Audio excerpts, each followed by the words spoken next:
Des pas qui pour la première fois foulent ce sol. Tel un enfant, je cherche à courir dès que j'en trouve l'occasion.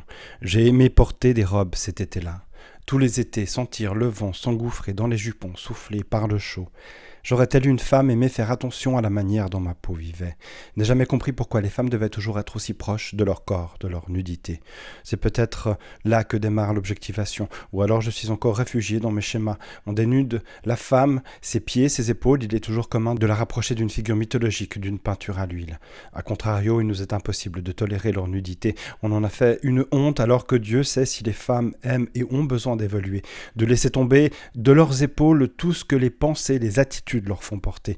Moi, je mettais ces robes, les robes de ma mère me faisaient un plaisir de le tolérer, car on ne comprend les femmes qu'en mettant des robes au moins une fois, du moins une fois, m'était-dis-je cela. En croisant l'oiseau blanc partiellement recouvert de gris, j'ai compris que la nature était nue elle aussi.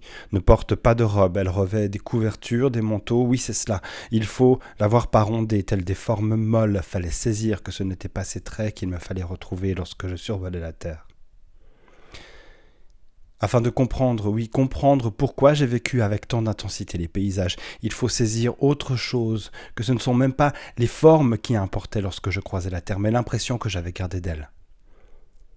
Une plante aurait beau vivre depuis des millénaires, elle n'en resterait pas moins une plante. Chaque objet délimité n'a plus rien à raconter en soi. 50 000 ans d'existence et j'en aurais pas fait le tour. Comme un nourrisson, j'aurais découvert, redécouvert, en agitant comme un maladroit mes membres effrénés. Nature, là, elle commencerait tout juste à prendre place sur le rebord du disque et à se façonner en boule.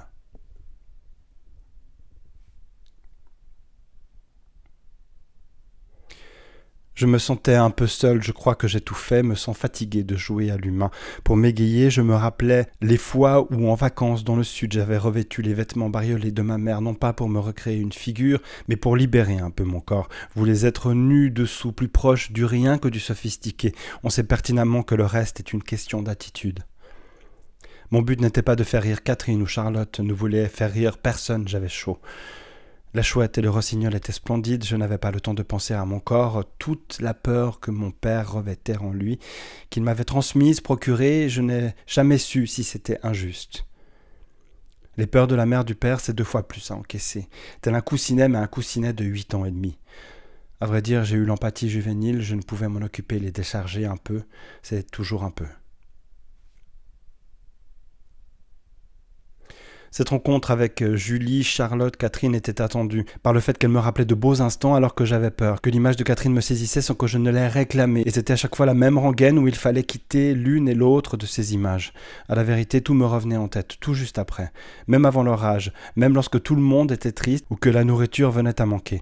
Moi j'écoutais tout le monde, je revêtais les vêtements, les émotions de tous, ma famille dormait dès qu'elle le pouvait, moi je sortais, je marchais, un moyen de fuir, lorsque pour les robes, cela n'était pas possible, et qu'il fallait faire le petit garçon et dire merci, oui, beaucoup, bien qu'on me pinçât les joues et parfois d'autres parties charnues de mon anatomie pour signifier que j'étais bien petit et malgré tout bien adorable. La terre d'Islande m'a accueilli, l'a bien fait, elle a en elle quelque chose de matriciel, elle est silencieuse, ses terres, ses sables verts et noirs s'affaissent sous mes pas, toujours sans bruit, comme s'ils avaient décidé de n'émettre aucun jugement sur mon inconfort. À peine la mer me dit-elle parfois quelque chose, oh ce ne sont que des conseils bienveillants mais je refuse à les entendre.